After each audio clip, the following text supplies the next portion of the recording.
पिछड़ा शोषित संगठन महासम्मेलन मुजफ्फरपुर में 2 सितंबर 2023 को आज मौर्या सभागार में कार्यक्रम हो रहे हैं। इस कार्यक्रम के जो मुख्य वक्ता हैं प्रोफेसर लक्ष्मण यादव जी, अब मंचासीन है, लोगों से मुखातिब है। ये जो मौर्या सभागार है इसमें खचाखच है, सैकड़ों लोग, हजारों लोगों के बीच में आरंभ किया है। मैं हूँ रमाशंकर राय, जय विज्ञान जय संविधान। आइए हम सुनते हैं लक्ष्मण यादव जी को मुजफ्फरपुर के इस ऐतिहासिक धरती पर जो मूल्यों की जमीन सम्मेलन में अपने खड़े होकर के हम ऐसे वक्त में बात कर रहे हैं लक्ष्मण जब लोकतंत्र सबसे ज्यादा खतरे में है। दुनिया भर में इस देश के लोग जाकर के ये बात कहते रहे कि हम oldest democracy of the world है, और जब भारत लौटते हैं तो ये कोशिश करते हैं कि इस देश की डेमोक्रेसी को कैसे खत्म कर दिया जाए। ऐसे बेहद मुश्किल वक्त में जब हमारी विरासत, हमारा पुरखों के संघर्षों से हासिल और कमाया हुआ लोकतंत्र हमारे आंखों के सामने तबाह किया जा रहा हो, हमारी मोहब्बत की दुनिया उजाड़ करके केवल नफरत के नाम पर लोगों को लड़ाया जा रहा हो, ऐसे वक्त में जब मूर्खता को सेलिब्रेट किया जा रहा हो, अंधविश्वास और पाखंड को बढ़ाया जा रहा हो, ऐसे वक्त में अगर किसी महासम्मेलन के पहले चेतना शब्द जुड़ा है तो मैं बधाई दूंगा आयोजकों को कि आपने जागरूक करने के लिए, चेतनशील करने के लिए आयोजन रखा है। और चेतना संपन्नता बौद्धिक रूप से इसलिए भी जरूरी है कि धोखा न हो जाए। इस मंच पर बहुत वरिष्ठ लोग बैठे हुए, सभागार में भी हम सब के अभिभावक की तरह, चाहे अर्जक संघ के बिहार के प्रदेश अध्यक्ष आदरणीय अरुण कुमार गुप्ता जी हो, चाहे पसमानदा मुस्लिम महाज, ऑल इंडिया पसमानदा मुस्लिम महाज के राष्ट्रीय अध्यक्ष आदरणीय जनाब अली अनवर अंसारी साहब हुए, और तमाम वरिष्ठ लोग हैं।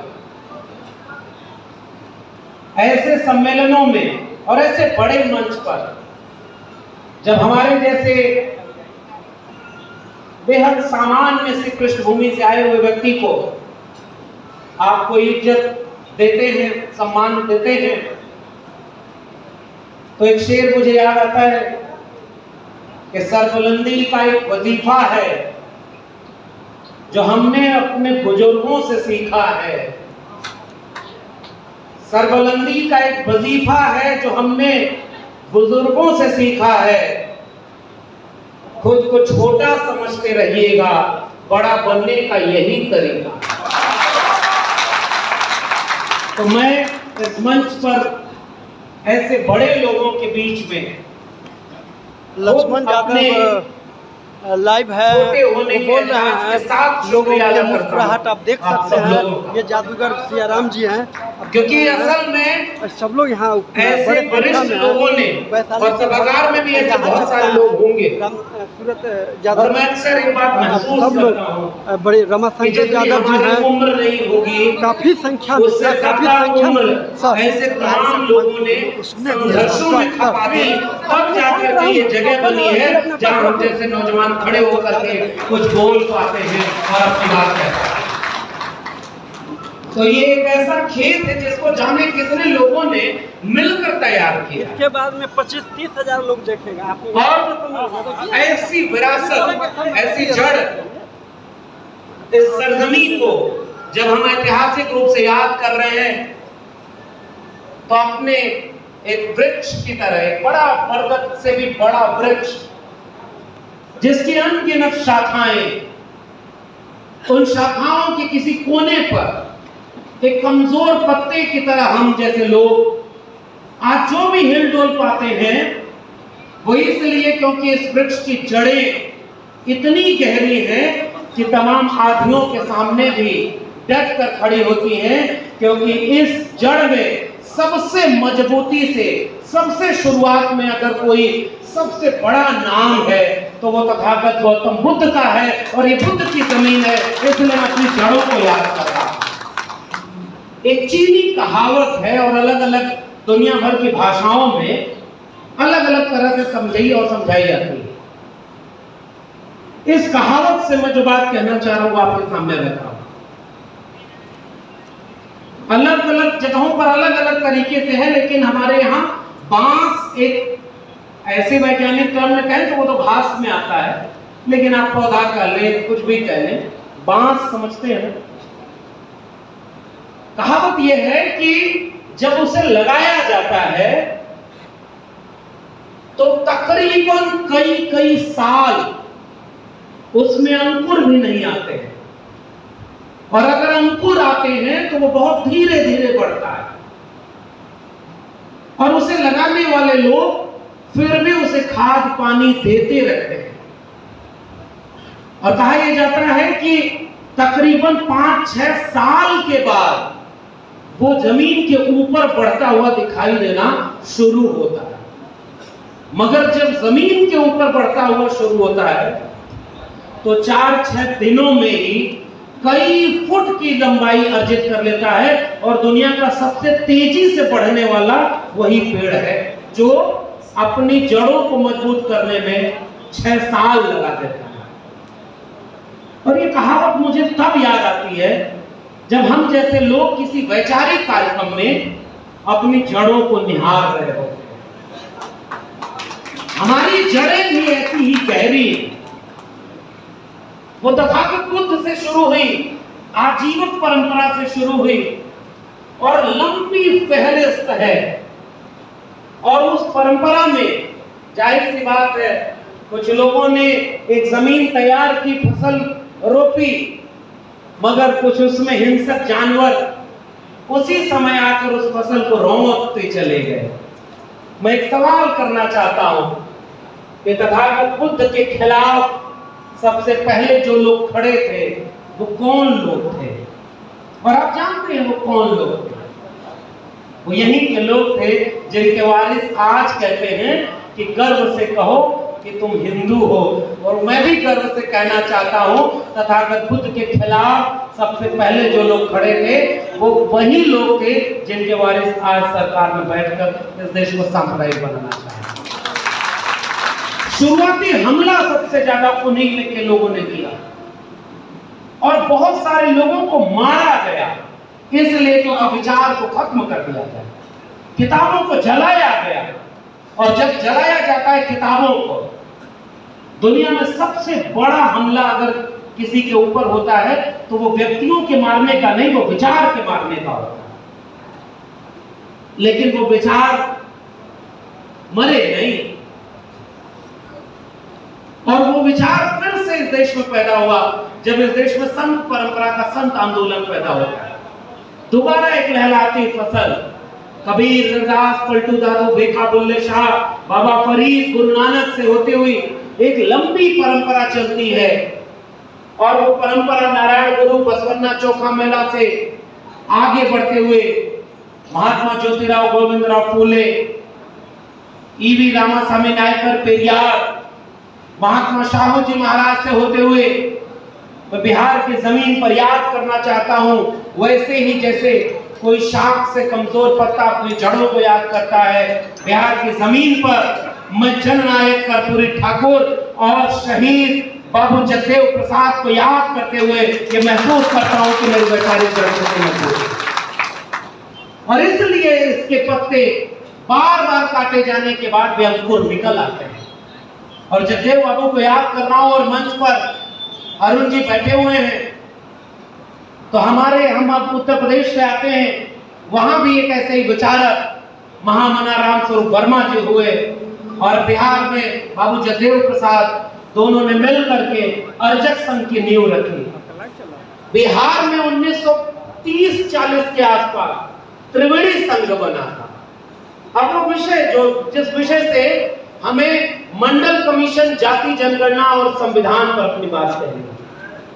मैं फिर से कह रहा हूं, ऐसे वैचारिक मंचों में अली अनवर साहब ने एक इशारा कर दिया है और मैं सहमति दर्ज करते हुए उसे दोहरा रहा हूं कि यहां जागरूक लोग बैठे हुए हैं। तो कई बार ऐसे कार्यक्रमों की सीमा यह है कि हम कन्विंस्ड को ही कन्विंस कर रहे हैं। हम एक जैसे लोग हैं और एक ही जैसी बातें बार बार मंच पर होती रहती हैं। लेकिन ऐसे कार्यक्रम में विष्णुदेव जी हैं, उनकी पूरी टीम है, जो दूसरे अध्यक्षता कर रहे हैं तमाम लोग। भाई ये कार्यक्रम इतना मेहनत से किया गया, तो इस कार्यक्रम के खत्म होने के बाद क्या होगा, ये सवाल सबसे महत्वपूर्ण है। हमारे जैसे लोग तो अब आजकल सम्मान इतना आप कर रहे हैं, हमें आना है, भाषण देना है, चले जाना है। लेकिन मेरे मन में बार बार एक सवाल आता है कि इस भाषण में हमने नया क्या बोला, इस भाषण के बाद उस इलाके में क्या हुआ, कोई बदलाव आया क्या, कोई नई चीज शुरू हुई क्या, और जिस समय जिस चीज की जरूरत सबसे ज्यादा है वह काम शुरू हुआ कि नहीं। और उसका एक इशारा अली अनवर साहब ने किया, मैं दोहरा रहा हूं उसे। हम अपने लिबास से, हम अपने चेहरे से, इस तरह के आयोजनों से एक बात तो समझते हैं।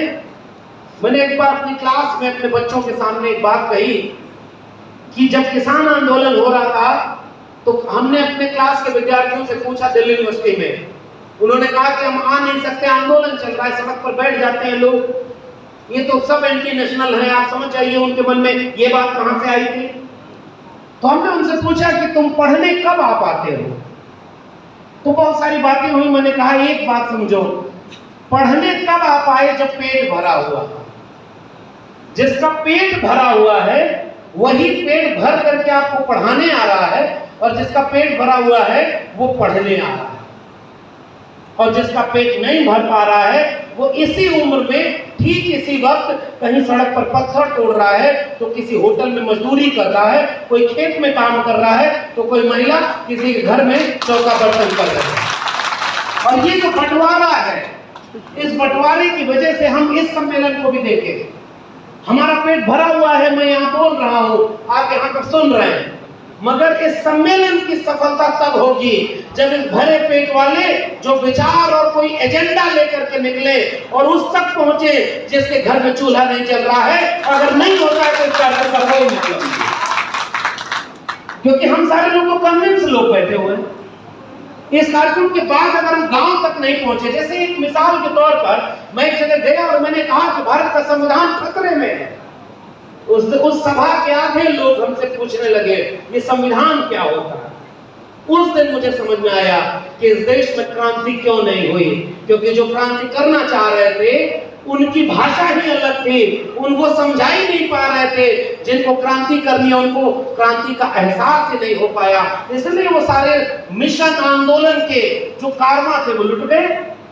और आज ऐसे लोग सरकार में बैठे हुए हैं जो प्रतिक्रांति करते, बाबा साहब अम्बेडकर कहते थे। इसलिए इस पूरे बातचीत में अली अनवर साहब ने कहा कि जिसके तन पर कपड़ा नहीं है, जिसके पेट में रोटी नहीं है, उसके लिए 5 किलो अनाज की कीमत और वो जो जेब में पैसा डाला जाता है उसकी कीमत, हम उसका जवाब इस तरह देते हैं, उसका अपमान करते हैं कि तुम 5 किलो अनाज पर बिक गए। मगर कभी ये नहीं समझा कि शासन करने वाले ने इनको इतना गरीब रख दिया है, इतना कमजोर कर दिया है कि उनके लिए 5 किलो अनाज की भी बहुत बड़ी कीमत हो गई। और हम उनको ही कोस रहे हैं क्योंकि हम अपनी बात उन तक पहुंचा नहीं पा रहे। एक तो ये बात, दूसरी बात विरासत का पता ही नहीं। जब मैंने उस पूरे तबके के सामने एक सवाल पूछा कि आपके पिताजी कितने पढ़े थे, उनके पिताजी कितने पढ़े थे, पता चला वह 99% लोगों की एक पीढ़ी पहले कोई शिक्षा ही नहीं थी। और तब मैंने पूछा कि शिक्षा क्यों नहीं थी, तो 2 वजह सामने आई। एक तो वही पेट की भूख, और दूसरी ये कि शिक्षा क्या है पता ही नहीं, क्योंकि शिक्षा का अधिकार ही नहीं था। और जैसे ही मैंने ये कहा कि पता है इस देश में महिलाओं, शूद्रों को और हाथ से श्रम करने वाले लोगों को पढ़ने का अधिकार ही नहीं था। इस देश में जब महात्मा फूले और सावित्रीबाई फूले ने स्कूल खोला तो उनके ऊपर भी पत्थर मारा गया, मैला फेंका गया, क्योंकि ये धर्म के विरोध में काम हो रहा था। लेकिन तब भी वो अधिकार सबको नहीं मिला। तब भारत का संविधान जब लागू हुआ तो सबको शिक्षा का अधिकार मिल गया। वो संविधान खतरे में है, तब आप समझेंगे नहीं। उसमें ज्यादा से ज्यादा लोग ये बात समझ गए कि संविधान खतरे में होने का मतलब क्या है। और इसलिए मैं कह रहा हूं कि हमारी भाषा पर भी हमें काम करने की जरूरत है। आप कह रहे हैं देश खतरे में है, आरक्षण खतरे में है, मंडल कमीशन लागू नहीं हुआ है, और आपको ये बात उसके घर तक पहुंचानी है जिसके घर से आज भी कोई सरकारी स्कूल में प्राइमरी पढ़ने के बाद आगे पढ़ाई नहीं कर पाया। तो एक तो सरकारी शिक्षा में और दूसरी सरकारी नौकरी में 2 ही जगह आरक्षण मिलता है। उसके लोग तो वहां पहुंच ही नहीं पाए, तो आरक्षण लुट जाए, उसको क्या फर्क पड़ता है? वो आरक्षण के पहले भी वैसे थे, आरक्षण के बाद भी वैसे थे। तो हम बार बार उसको ये बुलाना दे रहे हैं कि तुम लुट गए और तुमने कारवां क्यों नहीं शुरू किया। अरे भाई, जो समझदार लोग थे हमारे जैसे, ये मेरी भी सीमा है, मैं अपने को शामिल करके कह रहा हूं, अगर मेरी भाषा से, मेरे समझाने के तरीके से गांव का अंतिम व्यक्ति नहीं समझ रहा है तो दोष उसका नहीं है, दोष समझाने वाले का है। और ये बात कही हमारी जरूरत। और ये बात भी मैंने कहां से सीखी है? मंडल कमीशन से सीखी है। मंडल कमीशन की रिपोर्ट शानदार। मैं जब कर्पूरी ठाकुर और बाबू जगदेव प्रसाद को याद करते हुए जब आगे विरासत को पढ़ रहा हूं तो एक वाकया आपसे साझा कर रहा हूं, इसको जरूर याद रखिएगा। और जब कर्पूरी ठाकुर का जिक्र हुआ है तो जनाब अली अनवर साहब ने जो प्रस्ताव रखा है, मैं यहीं से उसका समर्थन भी करता हूं कि जितने भी लोग संविधान बचाने की बात कर रहे हैं, आज अपने घोषणा पत्र में एक लाइन और लिख दें कि हमारी सरकार बनती है तो मान्यवर कांशीराम को और जननायक कर्पूरी ठाकुर को भारत रत्न देंगे। इस बात का भी हम आपका समर्थन है, क्योंकि उन्होंने जगदेव प्रसाद जी का भी, सर अभी शुरुआत होने दीजिए, हम तो अपने सारे नायकों को भारत रत्न दिलवा देंगे।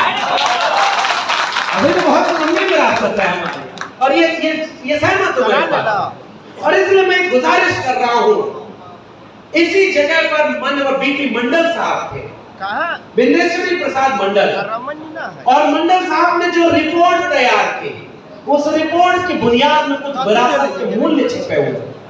वो विरासत जो इसी बिहार के त्रिवेणी संघ से शुरू हुई थी 1930 और 40 के बीच में। इस देश के ओबीसी के ऊपर यह उलाहना दिया गया कि ओबीसी का तो कोई आंदोलन ही नहीं था। तब मुझे याद आता है कि त्रिवेणी संघ इसी ओबीसी का आंदोलन तो था। और दिलचस्प बात देखिए, समझदारी और चेतना कि त्रिवेणी संघ में उनको बदनाम कैसे किया गया कि ये 3 जातियों का संगठन है। आप जानते हैं ना 3 जातियां कौन सी थी? अहिरपुर में कोयरी वही 3 जातियां लगाई। जो लड़ता है वो बदनाम भी होता है। अली अनवर साहब भी नाराजगी के शिकार हुए। आज जो लोग वो समझौता कर लेते ना तो बड़े बड़े ओहदे पर होते, और आज जो लोग उसूलों पे खड़े रह गए, उनका ओहदा समाज में इतना ऊंचा है कि वो किसी पद के मोहताज नहीं। और इसलिए उसूलों पर बात होती है। बदनाम किया गया त्रिवेणी संघ को कि 3 जातियों का संगठन था, लेकिन उस त्रिवेणी संघ का मूल्य क्या था कि वो 90% कमेरा लोगों की बात करता था, वो केवल ओबीसी की भी बात नहीं किया। और इसलिए उस आंदोलन में जब आगे एक पड़ाव के रूप में एक नया अध्याय जुड़ता है, बिहार ले लें जगदेव बाबू का और महामनाराम वर्मा का अर्जक संघ का। अरुण जी बैठे हुए हैं, बड़े लोग जब बड़ी विद्वता से, जाने कितनी उम्र इन ऐसे लोगों ने इस देश में पाखंडवाद और अंधविश्वास खत्म करने में लगा दी। ऐसे लोगों के बगल में बैठना, आप फूल माला अगली बार मत लाया करिए, ऐसे लोगों के बगल में बिठा दिया करिए, हमारा यही सम्मान सबसे बड़ा होता है। और उस अर्जक संघ के विरासत में वो सारे मूल्य थे। और अर्जक संघ भी कहने को तो ओबीसी नेतृत्व का था, लेकिन विचार उसमें कौन सा था? हर एक 90% भी कहने को है।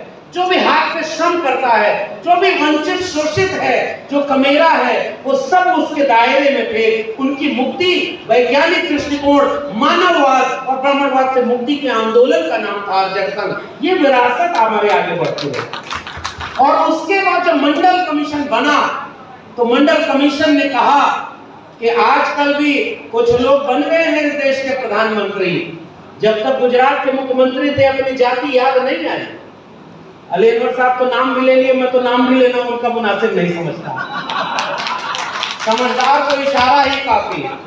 और वो इशारा किस बात का है कि जब 2013 में प्रधानमंत्री बनना हुआ तो याद हुआ चुनावी भाषण में कि मैं ओबीसी मां का बेटा हूं। और पता ये चला इतिहास खंगालने पर कि खुद जब मुख्यमंत्री रहे तो उन्होंने अपनी जाति को ओबीसी के लिस्ट में शामिल करा लिया। विरासत ऐसे आगे बढ़ती है। उन्हीं के नक्शे कदम पर उत्तर प्रदेश में एक व्यक्ति मुख्यमंत्री जब बना तो पहला काम किया कि अपने ऊपर जितने मुकदमे थे सब वापस करा लिए। आप सोचिए, यहाँ के लोगों को त्याग पत्र देना पड़ा, इस्तीफा देना पड़ा और ऐसे ऐसे मुकदमे में उम्र के अंतिम पड़ाव पर भी जेल में डालकर अपमानित किया जा रहा है। हीरा चोरी के आरोप में हमारे लोग जेल में हैं और हीरा चोर कर भी आज वो कुर्सी पर बैठे हुए हैं। इस बात को कहना जरूरी है। और बदनाम करते हुए इन लोगों को केवल इसलिए कि वो कमेरा लोग हैं। ठीक ही कहा उन्होंने कल मुंबई की बैठक में, चंद्रयान गया तो अब की आदमी लेके नहीं गया है, लेकिन जब सूरजयान जाए तो 2-4 लोगों को ले जाए ताकि वो इतिहास में अमर हो जाए। और बस मैं इशारा कर रहा हूं, इससे ज्यादा बोलने की जरूरत नहीं है। इस देश में पाखंड और अंधविश्वास को टीवी से लेकर के मुंबई की वैज्ञानिकों की बैठक में ये कहते हुए कि गणेश जी पहली प्लास्टिक सर्जरी है, हम नाले के गैस से चाय बनाते थे, बादल आ गया तो रडार काम करना बंद कर दिया, ऐसा पाखंड का बढ़ावा देने वाले लोग चंद्रयान 3 की सफलता पर खुद टीवी पर लाइव आकर के उसका श्रेय ले रहे हैं। और अगले चुनाव में आपको भी भाषण देते हुए मिल जाएंगे कि वो चंद्रयान उतर नहीं रहा था, यहां से वो गए और वहां पर उसको ठीक से उतारा और तब वापस आए और इसका बड़ा बड़ा होर्डिंग लगा के प्रचार किया। कोरोना में ताली बजवा करके उसने इस देश में मूर्खता का परीक्षण कर लिया। उसने एक बार बोला था कि ताली बजाओ, पूरा देश ताली बजाने लगा। थाली बजाओ, बर्तन तोड़ करके थाली बजाया। और दिवाली मनाओ तो भर भूख के दिवाली मनाया। उसी दिन इसने तय कर लिया है इस देश की शिक्षा को थोड़ा और बर्बाद कर दो, सरकारी संपत्ति को बेच दो, पूरे देश को प्राइवेट हाथों में बेच दो, फिर भी देखना वो लोग हमें ही चुनेंगे, क्योंकि उसने आपको मानसिक रूप से गुलामी का टेस्ट ले लिया था कोरोना का। और नहीं हो रहा। इस देश का सबसे बड़ा अखबार कहने वाला खुद को एक दैनिक जागरण, उसका नाम लेना जरूरी है, क्योंकि गांव कस्बे के लोग आज भी अखबार बहुत पढ़ते हैं। अखबार के पहले पन्ने पर खबर छपी, अभी मुश्किल से 1 हफ्ता पहले की बात है, कि फिर से भारत ने सर्जिकल स्ट्राइक कर दिया है और घुस करके उनको मार दिया। ये गनीमत है कि भारत की सेना ने उसी दिन खंडन किया और कहा कि माफी मांगो। अगले दिन अखबार में कोई माफी नहीं है। पता है क्यों? क्योंकि उनका झूठ तब तक गांव-गांव फैल चुका है और हमारे लोगों को शिक्षा तो मिली नहीं, जागरूकता तो मिली नहीं। ये देश वही है जहां सोशल मीडिया नहीं था तो 90 के दशक में गणेश की मूर्तियां दूध पीने लगी और पूरे देश के लोग दूध पिलाने लगे थे। आजकल प्यास नहीं लगती क्या? आजकल क्यों नहीं जाते? क्योंकि वो एक दौर का पाखंड था, चला गया। अब नए नए पाखंड आपके सामने हैं और कुछ पाखंडी लोगों को आपके बीच में प्रचार करने के लिए भेजा गया। कुछ दिन पहले आए थे ना बिहार, एक आया था उनका प्रचारक, उसी समय मैं भी आया था और मैंने उस समय भी एक बात कही थी, इस देश में जिसको वोट देकर के आपने बड़ी बड़ी कुर्सियों पर बिठाया, भारत के संविधान की शपथ ली, उस संविधान के अनुच्छेद 51 में लिखा हुआ था कि नया भारत बनाने पर हम वैज्ञानिक चेतना का विकास करेंगे। और एक ढोंगी पाखंडी ऐसे व्यक्ति के सामने इस देश के बड़े बड़े मिनिस्टर थाली लेकर के आरती उतार रहे हैं। इससे बड़ा शर्म इस लोकतंत्र की धरती पर और क्या होगा? वो प्रचारक क्या कर रहे हैं भाई? उन प्रचारकों को काम दिया गया है, चुनाव आने वाला है, चुनाव आने वाला है तो देखो हम अपना काम करेंगे कि रक्षाबंधन पर 200 रुपया सिलेंडर की कीमत घटाएंगे और उसके बाद भी बोर्ड लगवा देंगे थैंक यू फलाने जी। आप समझिए 4.5 साल लगातार आपका पैसा 1200 रुपया सिलेंडर का करके उसको आपसे लूटा गया और आपके पैसे को कम करके चुनाव के ठीक पहले आपको मूर्ख बनाया जाएगा। और इसलिए उन्होंने ये बात कही है कि वो काम राजनीतिक ढंग से अपना करेंगे। उनका जो प्रचार के दूसरे संगठन बने हुए हैं, जैसे आरएसएस का राजनीतिक संगठन का नाम है भारतीय जनता पार्टी, वैसे ही भारतीय जनता पार्टी के सबसे पहली पंक्ति के प्रचारकों का नाम है ईडी और सीबीआई। किसी भी राज्य में चुनाव होता है तो पहले जो प्रचारक भेजे जाते हैं वो पार्टी से नहीं होते, वो अनुषंगिक संगठनों से होते हैं।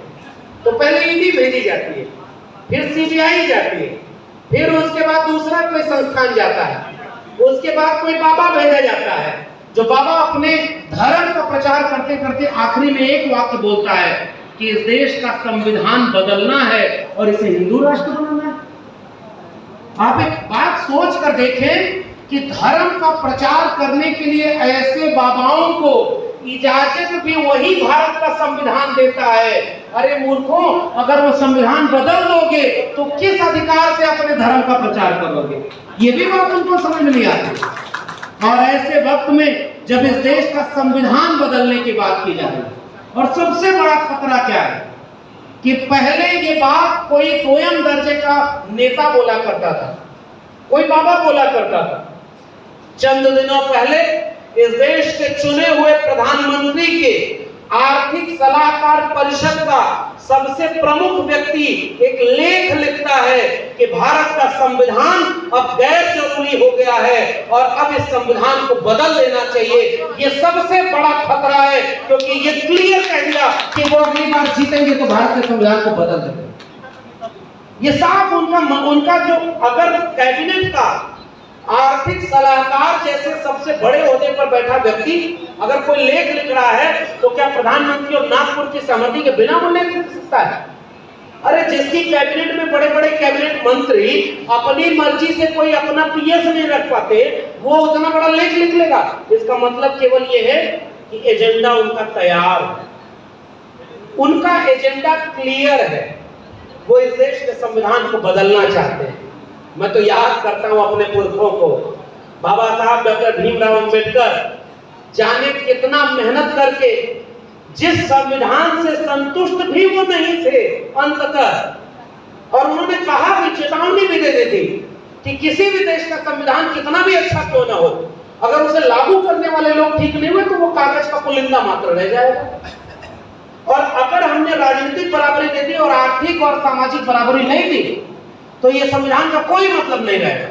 यानी उससे बहुत संतुष्ट भी बाबा साहब नहीं थे, फिर भी ऐसा संविधान बना गए कि जो अपने दिल में मनुस्मृति को रखता है उसके सामने सबसे बड़ी बाधा बनकर आज अभी भारत का संविधान खड़ा है। इसलिए हम अपने पुरखे को सैल्यूट करते हुए उसके संविधान की बात यहाँ पर कर रहे हैं, और इसलिए उस बाधा को वो निकालना चाहते हैं। और बाधा क्या है?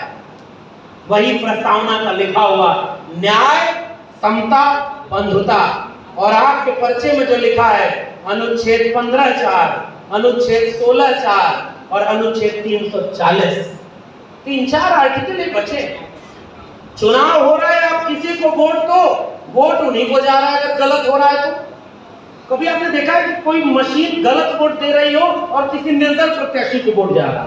नहीं ना देखा। हर बार वोट जो गलत होता है वो उन्हीं को जाता है, उसका कोई भरोसा नहीं। बताइए संविधान बचा है क्या? आपके राज्य में भी हुआ था पिछले चुनाव में, कुछ लोगों को तो सर्टिफिकेट दे दी गई थी कि आप जीत गए हैं, कुछ देर बाद पता चला कि सर्टिफिकेट वापस ले ली गई और आप हार चुके। पिछली बार आपके यहाँ जो प्रयोग हुआ वो अगली बार उत्तर प्रदेश में और अच्छे से अप्लाई किया गया। कई जगहों पर बिजली चली जाती है, यहाँ भी बिजली चली गई। पीछे वाले मार्ग से आपको हम बता रहे हैं, बड़ी भीड़ है, बड़ी भागीदारी है। काउंटिंग के आखिरी समय में बिजली चली जाती है और जो 5000 वोट से जीत रहा था वो 500 वोट से हारा हुआ घोषित लड़ते रहे मुकदमा। तो संविधान कितना बचा? एक दो बात कहकर अपनी बात खत्म करूंगा। ये संविधान बचा क्या? सबसे बड़ा हक आपको मिला था वोट डालने का। खुलेआम मुस्लिम बस्तियों के सामने पुलिस प्रशासन खड़ा होकर वोट डालना नहीं दिया। 26% वोटिंग हो रही है अगर एक जगह पर, तो संविधान कितना बचा है? ये क्लियर कट आपके सामने बताया। अरे ये यूपी बिहार का इलाका है, इसका इतिहास तो बिहार वालों हमसे बेहतर तो आप जानते होंगे। कुछ लोगों को ये गुमान था कि वो मुख से पैदा हुए, भुजा से पैदा हुए, तो बस्तियों के सामने चारपाई लेकर, लाठी लेकर बैठ जाते थे और सबका वोट वही डालते थे। अपनी तरफ जोड़ना है तो क्या करना होगा? तो मंडल कमीशन की रिपोर्ट बढ़िया सभागार में लक्ष्मण यादव जी शानदार स्पीच कर रहे हैं, लोग कन्विंस कर रहे हैं। लोगों से गलती हुई होगी, उनको भी सरकार में मौका मिला होगा तो कुछ गलतियां हुई होंगी, लेकिन एक बात करते हैं। चलो, मंडल कमीशन की रिपोर्ट कह रही थी 52% आबादी को 52% आरक्षण मिलना चाहिए, लेकिन 52% आरक्षण क्यों नहीं मिला? क्योंकि 50% की अपर लिमिट थी। अपर लिमिट टूट गई। कैसे? आपके पर्चे में भी लिखा हुआ है ईडब्ल्यूएस आरक्षण लागू हो गया। ईडब्ल्यूएस आरक्षण लागू हो गया तो अपर लिमिट तो टूट गई, 60% आरक्षण हो गया है। जब अपर लिमिट खत्म हो गई है और 10% उनको तुमने बिना मांगे आरक्षण दे दिया है, तो हम उनके लिए 5% और देने की बात करते हैं। लेकिन अब जो 85% बचा है वो एससी, एसटी, ओबीसी और पसमानदा को बांट दिया जाए, इसकी मांग करने की जरूरत है। 52% आबादी को 52% हक मिलना चाहिए और 27% के बाद ये जो 15% एक्स्ट्रा मिल रहा है, ये इस ओबीसी जमात के सबसे अति पिछड़े समुदाय के लिए आरक्षित होना चाहिए। ये मांग हम उठाते हैं और तब देखिए कि आपके लोग आपके साथ खड़े होते हैं। सबसे ज्यादा उनको दीजिए जो आज भी कतार में सबसे पीछे रहे। इसलिए मुद्दे आपके पास हैं और मैं बधाई दे रहा हूं फिर से विष्णु जी और इनकी पूरी टीम को कि इन्होंने एजेंडे पर बात की है। संविधान खतरे में है, मंडल कमीशन की लड़ाई और तीसरी जाति जनगणना की लड़ाई 1931 के बाद हुई ही नहीं। काका कालेलकर कमीशन की भी पहली सिफारिश कि आपको सेंसस कराना चाहिए, जाति जनगणना करानी चाहिए।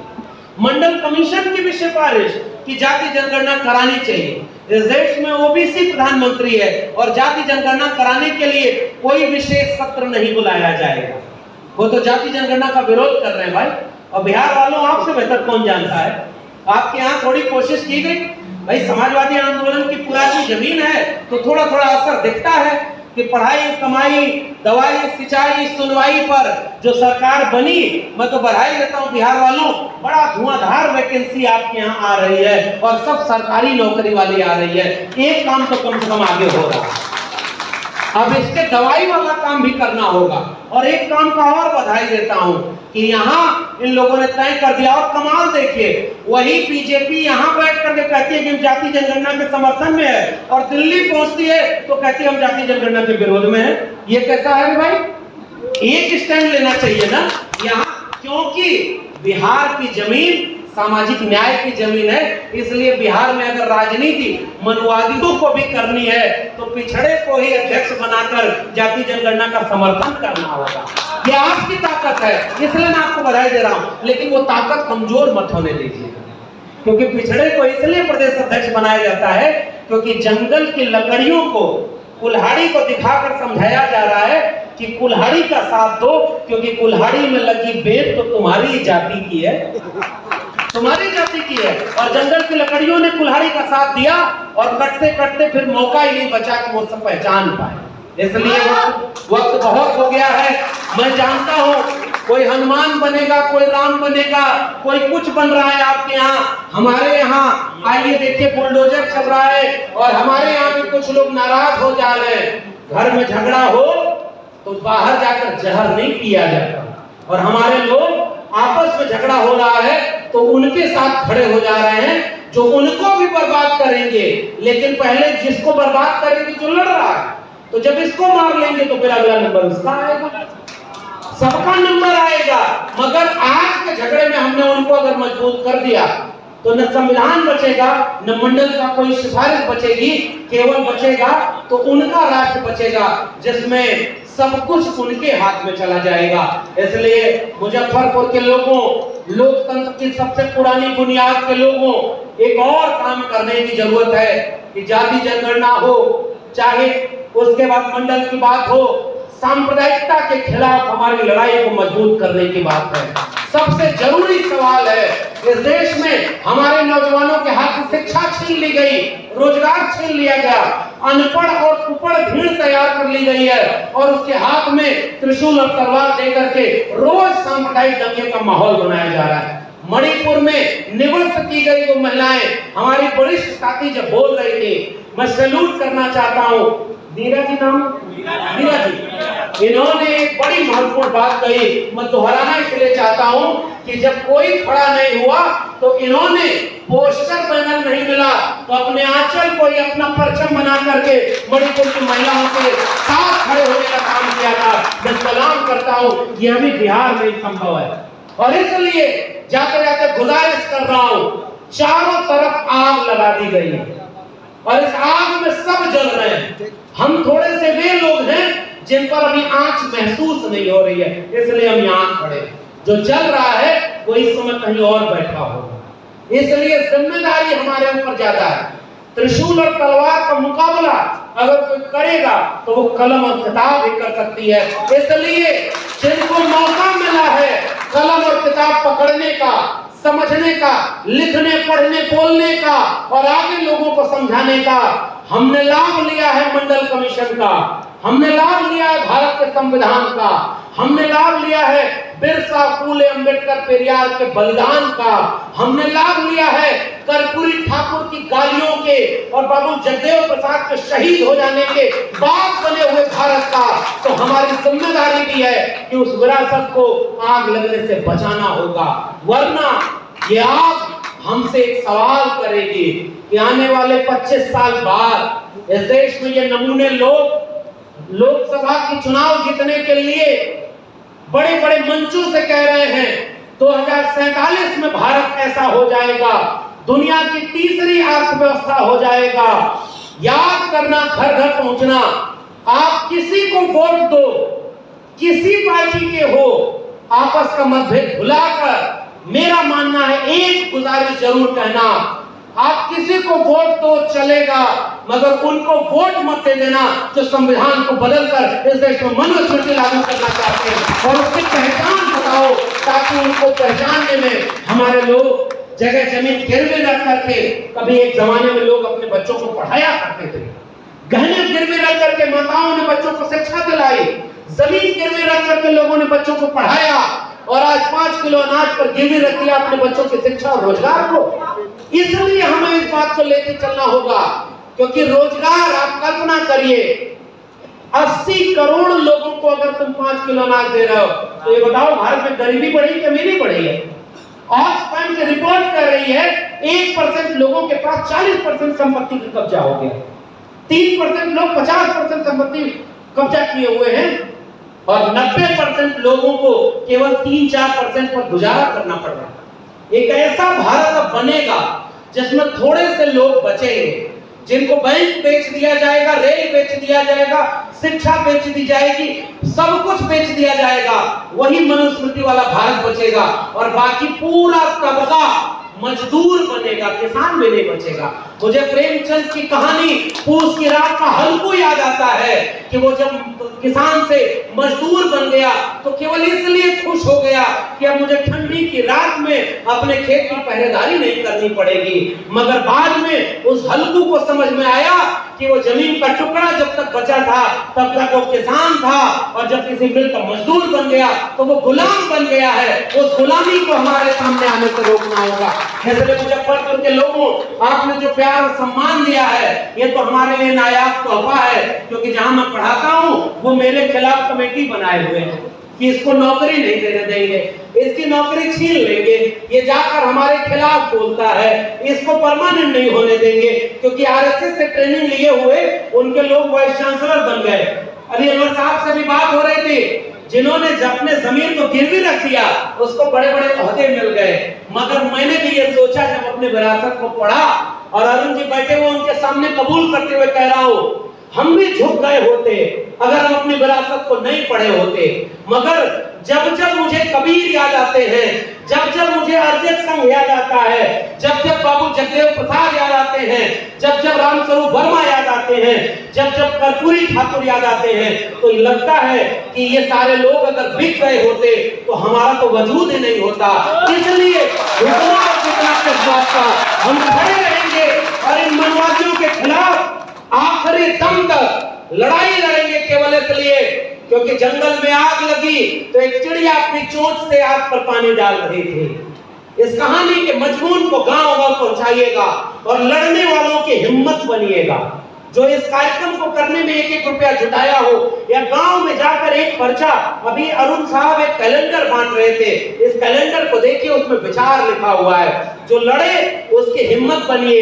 आप यहाँ सम्मानित करते हैं तो मुझे दिल्ली में बिना डर के बोलने की हिम्मत मिल जाती है, इसलिए मैं आपके बीच में आता हूँ और इसलिए वो हिम्मत लेकर जा रहा हूँ। इन मनुवादियों के खिलाफ ये वापस मनुस्मृति लागू करना चाहते हैं, संविधान हटाकर ये मंडल कमीशन के पूरे आंदोलन को कमंडल के नीचे फिर से कुचलना चाहते हैं। स्कूल, कॉलेज, विश्वविद्यालय बर्बाद करके रोज मंदिर बनाने के नाम पर पूरे देश को मंदिर और मस्जिद की आग में झोंकना चाहते हैं। मैं एक अदना सा व्यक्ति इस देश में भारत के संविधान और मंडल कमीशन की पैदाइश एक वादा करके जा रहा हूं कि वो जंगल की चिड़िया ने, जब उसका लोग मजाक उड़ा रहे थे कि तेरी चोंच के एक बूंद पानी से ये जंगल की आग नहीं बुझेगी, उस चिड़िया ने जो कहा वही मेरा जवाब है। उस चिड़िया ने कहा कि मुझे पता है कि जंगल की इतनी बड़ी आग मेरे चोंच के एक बूंद पानी से नहीं बुझेगी, मगर जब इस आग का इतिहास लिखा जाएगा तो मेरा नाम आग लगाने वालों में नहीं, आग बुझाने वालों में होगा। बहुत बहुत धन्यवाद। ये लक्ष्मण यादव जी मौर्य